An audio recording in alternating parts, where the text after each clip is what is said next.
How do I calculate off-duty time? This is FMCSA Compliance Q&A from Acrisure Truck Group. Take it away, Mark.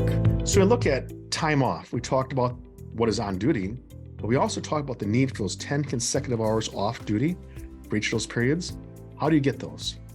One, they can take the 10 consecutive hours off as all off-duty time at home, a place where they're not obligated to the employer, or they could take 10 hours in the sleeper berth if they're able to sleep that long, or it can be a combination of off-duty and sleeper berth as long as it's not interrupted, a consecutive 10 hours off. There's also the ability for team driving operations. They can get their 10 hours off by a combination of at least 7 hours in the sleeper berth and 3 hours riding in the passenger seat. That's a unique allowance for that. And lastly, what came back in the last revision of the hours of service, what's called the split sleeper berth option. To utilize this, one, I would say I wouldn't want a driver to use it unless they truly understand how it's used and how to count the periods. But if you use a split sleeper berth to get your 10 consecutive hours off duty, it's done by taking 2 periods of either sleep berth time or a combination of off-duty and sleep berth, as long as none of those periods of rest is shorter than 2 consecutive hours, meaning for your off-duty period. It has to be coupled then with at least 7 hours consecutive in the sleeper berth. So number one, no matter how we put these numbers together, they must equal 10.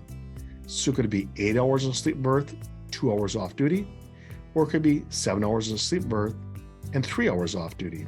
As long as they are together in a total of 10, that would be allowed.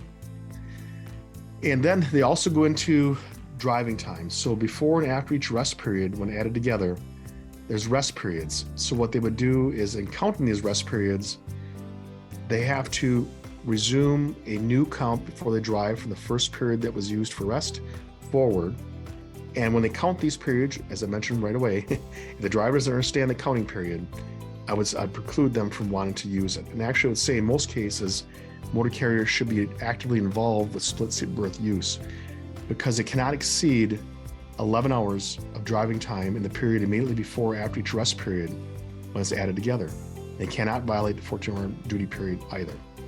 It's really generally hard to understand. Just be aware of sleep berth options out there, but does require the counting of the periods, and it gets a little bit more difficult.